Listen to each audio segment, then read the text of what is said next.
Bismillah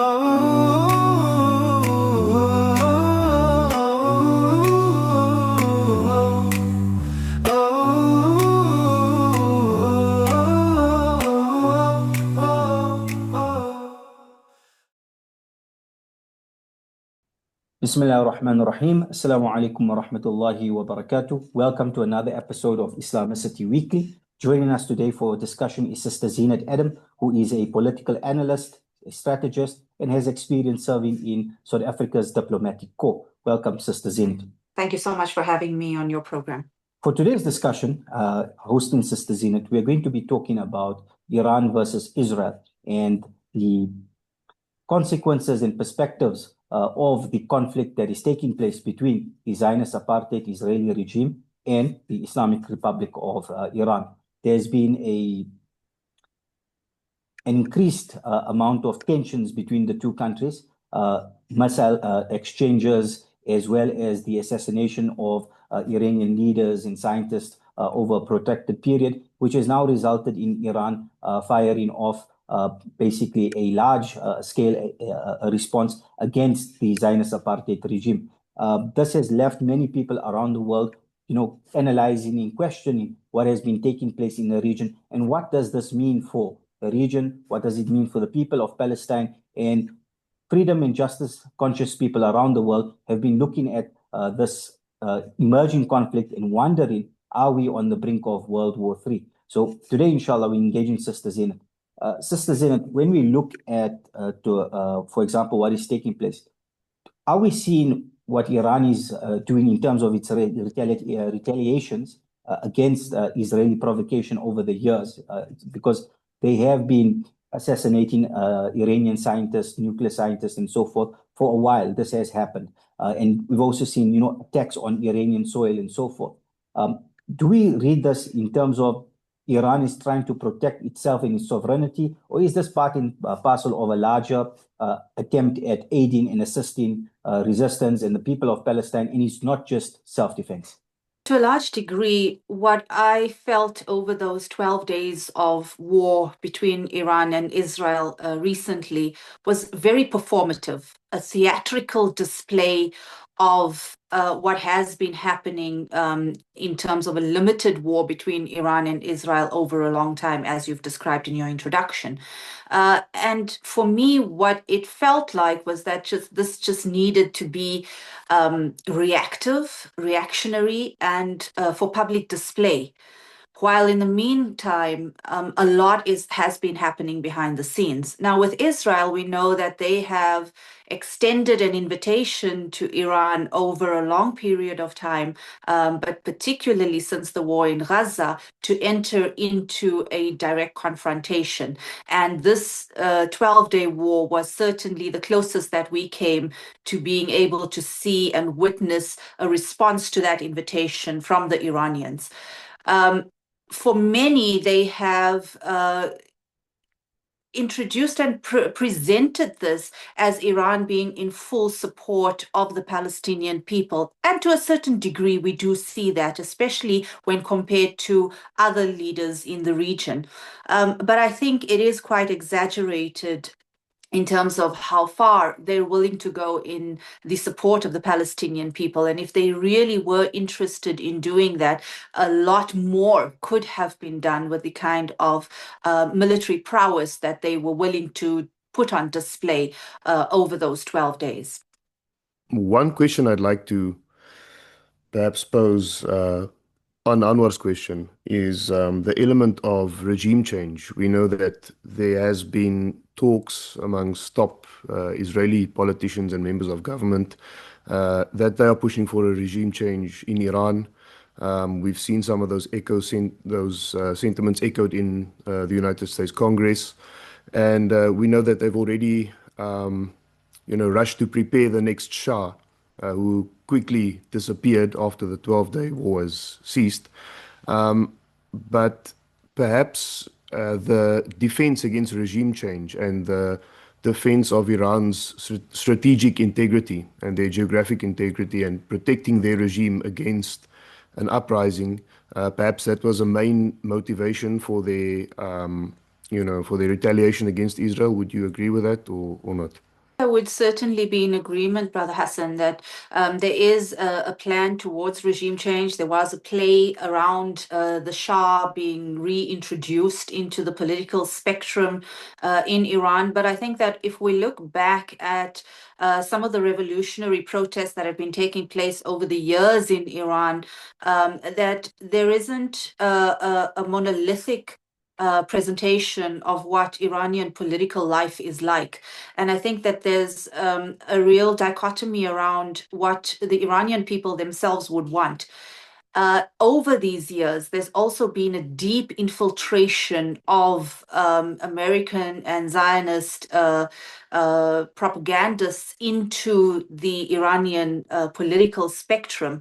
So not to discount the fact that there are a number of people who present themselves as Persian, both within Iran and outside of Iran, and yet being extremely Zionist in their ideology. I certainly witnessed this in some of the interactions I've had in the UK, for example, even after the war in Gaza, where there were protests by Iranian dissidents, and alongside some of the old flags that of the Persian Empire and of the Shah's, emblematic of the Shah, they also held the Zionist flags with them, and were very supportive of a Zionist win in Gaza. So for me, that created a really interesting dynamic in understanding some of the psyche of Persians in Iran and of the political dynamics on the ground in Iran.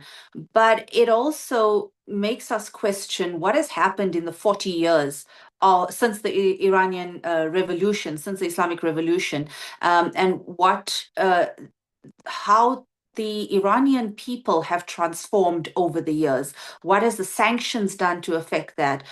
What has protracted war in the region where Iran has actually created proxies around the world? What has that meant for the Iranian economy? How strong is Iran in terms of its response to an Israeli threat? And how Iran has been interacting with its other neighbors in the region. And I think that has a huge impact on how decisions are taken and on how this theatrics had played out in terms of diplomacy. At the start of the conversation, you mentioned that, for example, this has been largely performative on the part of Iran. But do you see basically that this conflict could escalate? And if it did escalate, what could that escalation look like? And what would be the consequences of that? Because the Israelis, we know, are a nuclear-powered nation. They claiming that the Iranians are seeking basically a nuclear weapons capability. And obviously that's would be a very volatile situation if anyone decides to one day perhaps press the proverbial button and go for a nuclear option. But really speaking, will this escalate and what would this look like? Let's consider what the nuclear capabilities of Iran are in comparison to Israel. So Israel is not a member of the IAEA. Israel has not completely declared all of its nuclear weapons, but it is a nuclear country. And this is known that there are over 65 nuclear weapons in Israel, and they are capable of being able to use this at any given point. The fact that Iran is under such scrutiny is because of the perception that a Muslim country shouldn't have nuclear weapons, and that's discounting Pakistan at this stage. Right now, and over the last few years, Iran has engaged in negotiations and has allowed for the IAEA to conduct their inspections over the nuclear facilities, which are thus far considered to be weaponized, and purely for peaceful purposes. However, over the last few days, Iran has now withdrawn from the IAEA and has banned them from being able to conduct their weapons inspections. And this is problematic for the entire region, because what this means is that Iran would be able to pursue the idea of enrichment towards the establishment of weapons out of the nuclear facilities that they already currently have. Up until this point, they were in the negotiations. When the United States withdrew from those negotiations, they continued with those negotiations with the European Union. So there was a lot of consideration as to how the West would engage with Iran. And much of this was done in the context of trying to find a way to lift sanctions against Iran so that they could grow their economy and declare that we are non-combative and we're not interested in pursuing this line of weaponization. However, things have changed in the last 12 days. Do I think that that's going to be problematic for the future? I think that let's shift the discussion a little bit towards Israel once again. Israel is hell-bent, and Netanyahu specifically is hell-bent on expanding this war that he has. He is in a political crisis at home, and his entire political career has been about engaging in war. War within Gaza and war in the West Bank is insufficient for his political career and his longevity. And so he has attached himself to these heavy Zionists who are hell-bent on the expansion of Israeli territory to greater Israel. And I think that this is something that we kind of ignore when we're talking about the situation in Gaza. We kind of ignore that when we're talking about the conflict with Iran, not recognizing that that expansion means going across the entire Arab Peninsula. And so when we talk about things like the Abraham Accords and the engagement of some of the Arab leaders with Israel and the perception that they are all moving towards normalization of relations, this is very much in line with an idea of trying to maintain peace in the region, but it's a limited peace. It's a peace at the sale of their own integrity. And for me, I think let's even rewind a few weeks before that, looking at Trump's visit to the region and this outpouring of the lavender carpet for him in Saudi Arabia and the promising of wondrous gifts in the billions of dollars, including an aircraft from Qatar. What is it that these leaders were seeking to purchase through these gifts? And I think I spent time in Qatar, and from that perspective and from their perspective, being right at the cusp of where a war could take place with Iran and being in the target line, and we saw that Iran certainly attacked Al Udeid base in Qatar. What is it that the Qataris were seeking to do through these promises to Trump?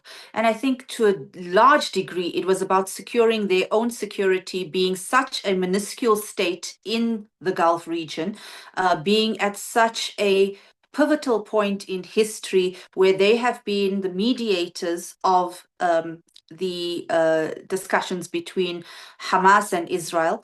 And also being closer to the nuclear facilities in Iran than Tehran themselves. There's on record a few weeks ago that the Qatari Prime Minister, even before the escalation of hostilities between Iran and Israel took place, he had said that if anything were to happen, that Qatar could only survive about 3 days without the water facilities that they have. If Ras Laffan was attacked and, say, a missile ended up there, the country would be in flames for decades. They would lose everything within a matter of days. So for them, it was actually about survival.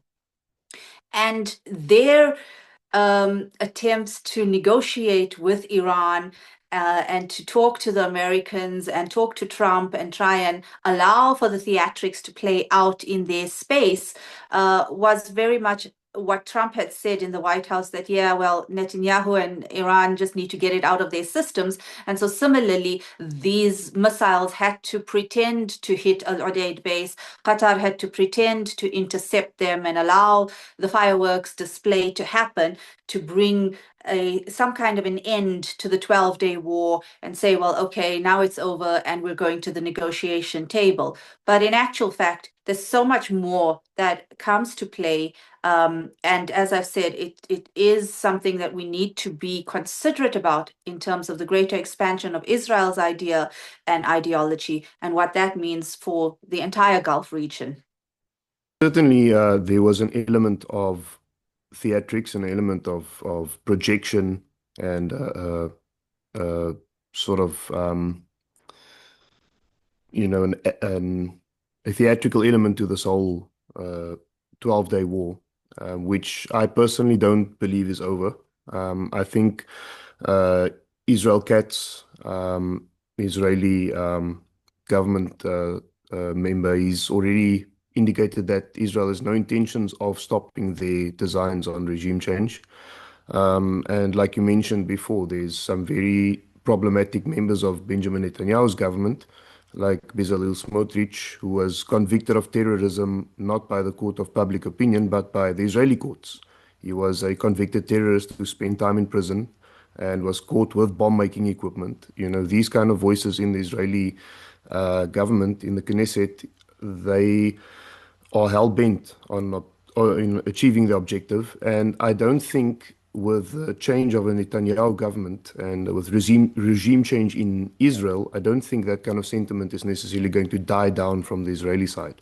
I think there is still going to be a hardline expansionist element to any government that is put in place in Israel.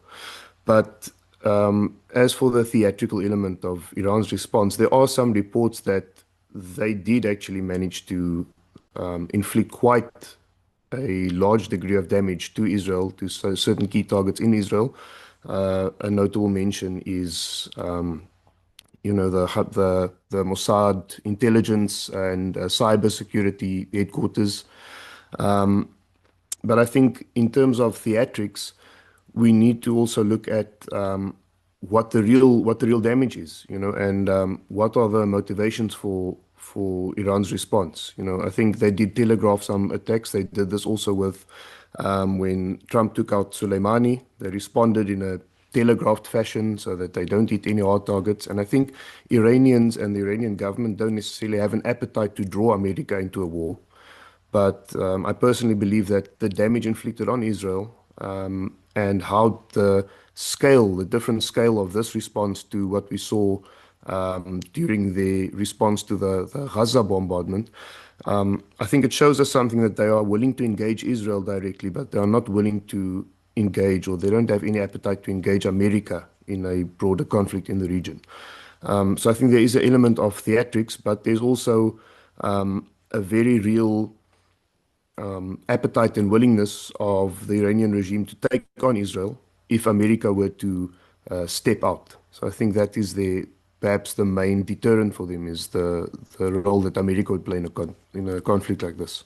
Not have been quite telling over these last 12 days that the Americans didn't step up to the level that the Israelis anticipated that they would, and didn't give them the kind of backing that they had hoped for, and Trump kind of withholding that reaction.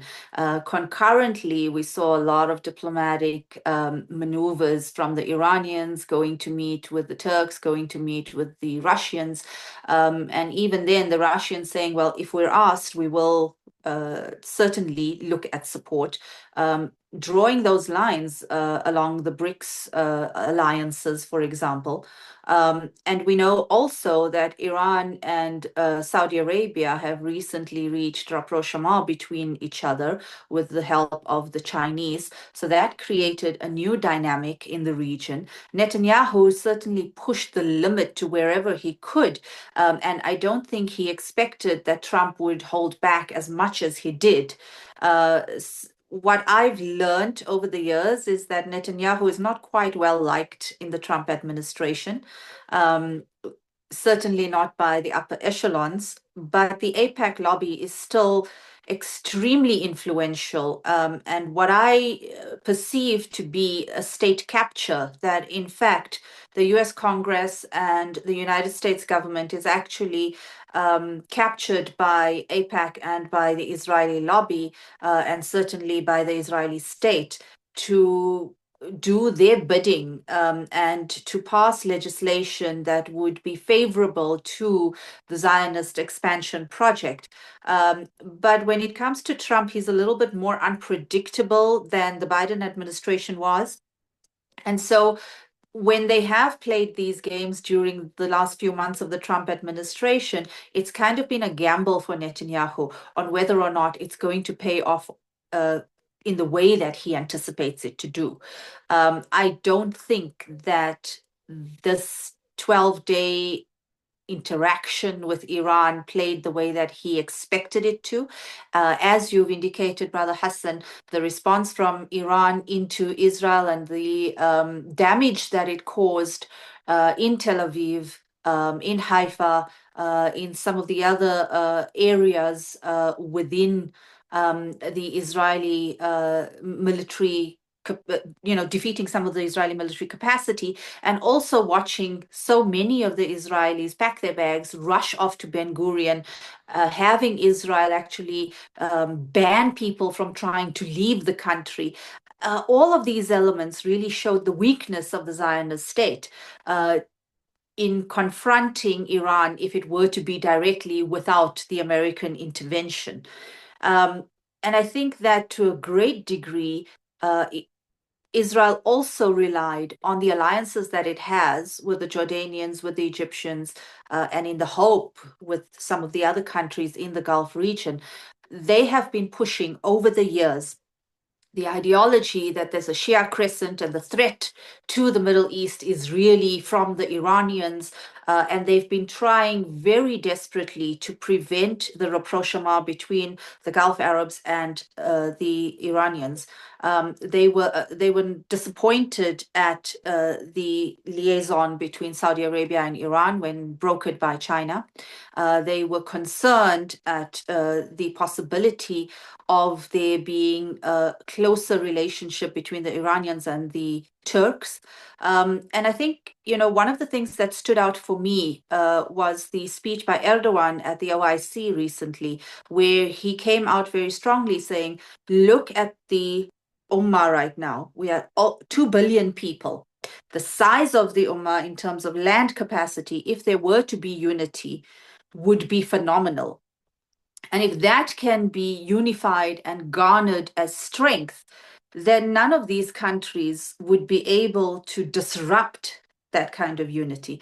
But I don't think that the leadership that we have in most of these countries is currently at a space where they're willing to look beyond their nation states, beyond the idea of their regional dynamics, and consider a greater imagination of what the power of the Muslim Ummah could really be. Erdogan's, some of the statements he made at the OIC, I think were quite positive, and, emphasizing Iran's right to defend themselves. This is something that goes contrary to history, since we know that the Ottomans and the Safavids were historically enemies, and they were two superpowers that competed with each other in the region. So I think that's a promising sign, perhaps. And also, the contrast between Erdogan's posture and many of the other Arab leaders who seem to be more concerned with their own national security and national power. And, it seems almost, and this might sound a bit crude, but like they were leashed. They are aware of America's potential benefit to them, and they are also, I think, scared of losing American support and appearing like they are stepping out of line. So I think the Arab states aren't quite there yet. They're not quite ready to transcend their own national interests, or perhaps in some cases, or many cases, personal riches of the leaders and their personal wealth and prosperity and power. But I do think it's I do think there is some kernel of positivity in terms of the sentiment shifting a bit. But perhaps it's time for us, Sheikh Anwar, to pivot towards, Iran's role in Syria, the historic role in Syria, because Sister Zeenat mentioned the Shia crescent, or as they, used to call it, the axis of resistance between Hezbollah in Lebanon and the Syrian government under Bashar al-Assad and Iran. Many people that have been seen, and I think some people living in the region, caught between basically Zionist apartheid Israel and Iran, have actually been seeing the missile trade-offs above their skies. But what that said, many people are cheering it on. But what does it say for Iran's own ambitions? Are they nationalistic or are they pan-Islamic? And when I say pan-Islamic, we know that they're not the only country or actor in the world that has tried to basically pose themselves and position themselves as the leader of the Muslim world. The Saudis have done that. The Turks have also attempted to do that. And the Iranians have also attempted to do that. So where does Iran stand in this, emerging Muslim superpower that potentially could be? Brother Hassan had raised some very pertinent questions, and I think it's worth engaging in that as we progress with our discussion. I still do believe that most of the countries, including Iran, are very much seethed in an ideology of nationalism. And it's very difficult to break through that. But I think if ever we were in a moment since the end of the Caliphate in 1921, if we were ever in a moment, it is now to try and break that system. And I think that those countries in this region that we're discussing, whilst their leaders may not yet be ready to make that pivotal change, the people on the ground certainly are. In the political dialogues that I used to engage in, they would always talk about the Arab street. And we witnessed the Arab uprising not very long ago. That's almost simmered to a lull, but by force, because the change hasn't really happened, and that change is still bubbling beneath the surface. And the people want that kind of transformative change within the Ummah. And this is across the board. It's not looking at nationalistic change. So when we looked at the Arab Spring, for example, there was a fermentation of some of that change, but it was limited to a nationalistic, bordered, regional transformation, and then it was kept under a lid. I think that that is still building up very much beneath the surface, and we're going to see an explosion of that across the entire Ummah. Whether or not that is going to be manipulated by Sunni or Shia or by Iran or by the former Ottomans or the Arab world, we don't know. I think this is something that the Ummah has to work through and has to consider, and that there has to be some kind of unity that develops. I think that we're also seeing a great weakness of the nation state in its presentation. There's very little that the nation state is still able to hold on to from a governmental perspective, from being able to control the minds and the hearts of people, from being able to control the political sentiments. And certainly we saw that within these 12 days, and as people were trying to have their own assessments of what was going on.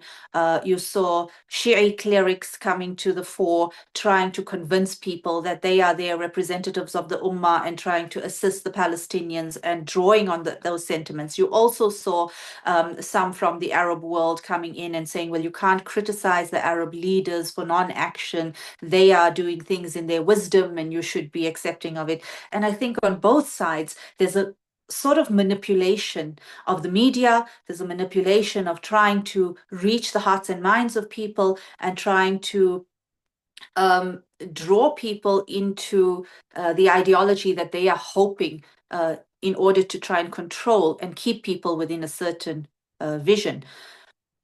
With Syria, it is one of the most crucial places, and I think that it has been one of the most difficult things to have a discussion on in 12 years. I have tried, because what has taken place is that the South African Muslim community in particular found themselves very divided. It's easy when it comes to Gaza, it's easy when it comes to the question of Palestine, because your enemy is clearly defined. And you know, the Zionists are the enemy. When it comes to a case like Syria, it's far more divisive, because what ends up happening is that there are so many different players and actors that are entering into the space. And pretending to be speaking on behalf of the Ummah, it becomes very difficult to discern between who's right, who's wrong, where the actions are transgressing and where they're not. And for me, what I held on to over my analysis of the situation in Syria over the years was the ayat in the Quran in Surah An-Nisa, stand for justice even if it be against yourselves. And that had to be something that I had to do for myself, to say, stand for justice, stand for justice. Where there are problems in Syria, call it out, irrespective of who's transgressed. Be discerning in how you determine who has transgressed that justice of Allah subhanahu wa ta'ala, and then speak for truth, because that's the most important thing, which was very, very difficult. The Iranians had entered the space, and in support of Bashar al-Assad. They had deployed troops. They had funded Hezbollah to also enter into Syria and support Bashar al-Assad, who is a brutal, is a brutal dictator, inherited from his father, suppressing all forms of expression in Syria for decades. It wasn't something that happened overnight, and it wasn't simply Sunni Shia fighting that was taking place. We need to understand that at the core, whether you were Sunni, whether you were Shia, if you were against the Socialist Ba'ath Republic of Syria, you were suppressed. And if you were with them, you were controlled. So even people who were within the ranks of Bashar al-Assad's government and who performed the actions that he expected, many of them did so because they had no other choice. And we're seeing that come now to the fore. When I visited some of the refugee camps along the border between Turkey and Syria, and I crossed over into the border, and people criticized me for that, specifically from the South African government, that I violated the territorial integrity of Syria, I didn't care, because we were doing it from a humanist perspective, and from a perspective as to how can we, as part of the Ummah, support and help our brothers and sisters who have been persecuted.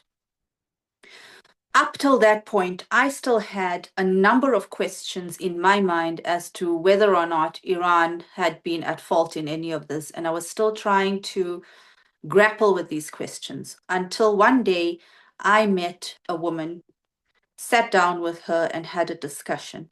And she told me her story of how she came to be in this refugee camp. She was the sole survivor of the brutal massacre of an entire village of more than 400 people. And the way that she survived was she buried herself under a pile of bodies and pretended to be dead for days so that she could survive. And when the people who committed and perpetrated this massacre evacuated that village, she crawled out from under there and gradually made her way to safety over days. I heard this from personal account of this woman. And when I heard it, I still questioned it. I still thought, maybe it's an exaggeration. So I went and did my homework and searched and talked to Human Rights Watch and talked to the Syrian National SNHR, who clarify and document all kinds of atrocities perpetrated by all parties to the Syrian conflict. And I discovered that what she had said was absolute truth. And the perpetrators of this particular massacre was Iran and Hezbollah. And I couldn't at that point say they're there to help the situation. At that point, everyone was talking about foreign fighters entering the space into Syria, foreign fighters joining ISIS and Al-Qaeda and creating a problem. And no one was talking about the foreign fighters coming from Iran, from Afghanistan, from Lebanon, and other spaces, also targeting and perpetrating brutal massacres in Syria against Muslims. And if we don't talk about that as blatantly as I am doing right now, then we are acting in an unjust way, and we are not keeping to the ayat of Quran where Allah says, speak about injustice, even if it be against yourselves. Essentially, we can say that we can't take a view on Iran that is like, this whitewash view that they are, essentially the knights in shining armor coming to rescue the oppressed of the world, right? And at the same time, we also can't take the view that they are all totally, like they are basically Darth Vader and they are here to basically eliminate everybody in the galaxy. The issues are very, very complex, and at sometimes, let's say, people are going to cheer them on for what they're doing to the Zionist regime because of its brutality. And even though the 12-day war between Iran and Israel was continuing, during that period, the genocide never stopped. Israeli units operating in Gaza continued with their brutality, and that went unabated. So essentially, in conclusion, that their position has been one where sometimes they've acted in a way that's admirable, and other times they have acted in a way that is absolutely abhorrent. And basically, them and other actors in the region are not perfect. And really what will have to sort out the region and the complications that exist within the region would be I would say, a very organic change that will emerge from the streets within the region. Would you agree with that? That's a good way of summing it up for us, Brother Anwar. I think that it's deeply complex in this region, and we're not going to see an end to things right now, and we're not going to find the black and white that many people want to find. It's not as easy. I think we need to do a lot more homework to understanding the dynamics of the region. Certainly, when we talk about Syria, for example, there have been dramatic changes over the last few months in terms of the leadership, something no one ever anticipated to happen as quickly as it has.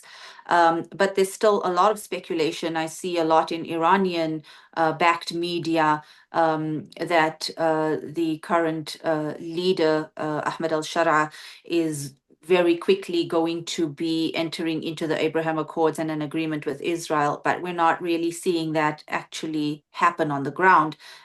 We hear of some of the mistakes that are happening since the new government has taken over, and we have to still be quite cautious as to the maneuvers that any leaders take. And we've got to be critical while at the same time supporting transformation and supporting the people, because I talk to Syrian people regularly. They were desperate for this kind of change, and elated at the idea that there would be this transformation. But just having that transformation happen, it's something that still has to take place. And as you've said, organically, that's going to happen. And the dynamics of Syria, for example, is so complex because you've got so many different kinds of people who will try and be part of the rebuilding of their society. But I think that will actually spill over to other parts of the world. The Zionists are still going to continue on their idea of engaging in limited war in Syria, in Lebanon, in Yemen. They haven't stopped when it comes to the Iranians. Remember that they have the capability of even blowing up some of the pages. They have infiltrated into your WhatsApps, your signals. Across the board, anything that's perceived as a threat, they're going to be using that technology. We just saw Francesca Albanese's latest report on the multinational corporations that are complicit to this genocide and that have been supporting it from a technological perspective. These are things we need to be acutely aware of, try and understand it from our perspective, because the change isn't just going to be at a nationalistic level.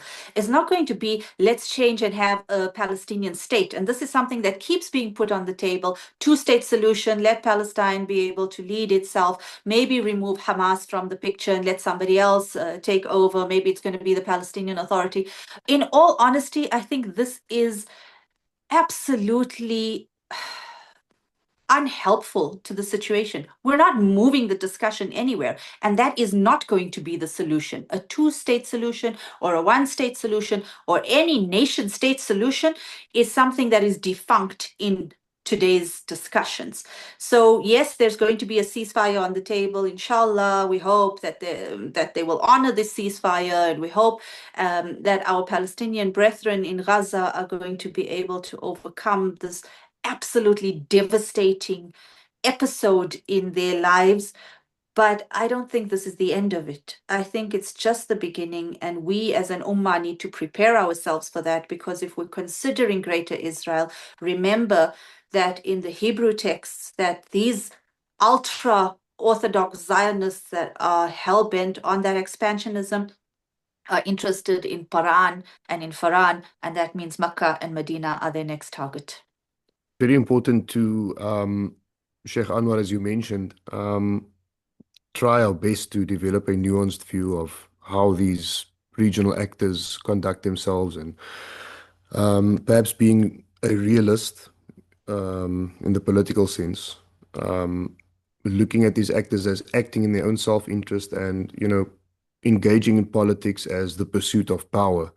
It really helps us understand why some of these things happen the way they do. For instance, Iran's engagement in Syria during the conflict there, in the run-up to the toppling of the Assad government, many massacres have occurred. There were, Iranian Revolutionary Guard members who were caught on camera speaking about Sunnis as dogs, as subhuman. They refer to them as nasibis, which is a derogatory term used by the Shia to describe Sunnis. So all of these atrocities did occur. But then I think we must also take note, as Sunnis, of what occurred, quite quickly after the Assad government fell. And there was a retaliatory witch hunt or retaliatory operation to track down former state, Syrian state employees and people who were implicated or complicit in, oppression against the Sunnis. So there was a roundup of people, and we might perhaps not know for many years how many people were killed in that expedition by the current government. And then we also see, for instance, some of the atrocities committed by groups linked to Turkey and linked to Western powers, or indirectly sponsored by Western intelligence agencies in Syria. And, for instance, the Kurdish groups, there's many atrocities from 2014 to fairly recently, where some of the pro-Kurdish groups have committed atrocities against Sunnis and Alawites alike. And of course, Turkey also has a security concern when it comes to these Kurdish groups, because they've shown that some of them do operate within Turkey and that they are a security threat to the Turkish government. The PKK, for instance, they've got a long history of trying to suppress them. So I think on both sides, these things happen, and we can't always predict how people are going to act. Is that necessarily an indication of one group's willingness to support a cause, or one group's lack of virtue on a certain issue that we feel strongly about? I think it's, what most people are worried about is Iran's conduct in Syria, is that an indication that they are hypocrites? Is that an indication that they don't really care about the Palestinian people because the Palestinians are Sunnis, and that it's really just all a performance to garner support? And I think it's not quite as simple as that. I think in some cases they have shown true sincerity in their sponsorship and their support for the Palestinian cause. But, human beings being the way they are, they do not have a perfectly clean track record, but neither do many of the Sunni groups in the region. Sheikh Anwar, if I may just add something on a fact related to the situation in Syria. When Sednaya prison and the Palestine branch in Damascus were liberated and opened, it was discovered that at least 600 of the Palestinian resistance fighters had been held in these prisons by Bashar al-Assad. So the perception that Bashar al-Assad and the Iranians are fully supportive of, have been fully supportive of the Palestinian resistance was laid bare during that time, because there was a suppression of Palestinian resistance within Syria and by the Iranians and by the Syrians. So I think it's really a fallacy to have this imagination that they are in full and absolute support of the Palestinian resistance in Gaza. I have to say, shukran jazilan to the both of you for this very nuanced discussion on a very complex region of the world, and in a very complex time in which we live in. We hope and pray that Allah subhanahu wa ta'ala accepts our efforts, and that this discussion that we're contributing to the space in a small Inyana way, provides that type of nuanced thinking that is sorely lacking within our society. And we pray that Allah subhanahu wa ta'ala alleviate the conditions of all oppressed people around the world, especially our brothers and sisters in Gaza at this moment. And we look forward to engaging the both of you very, very soon, inshallah.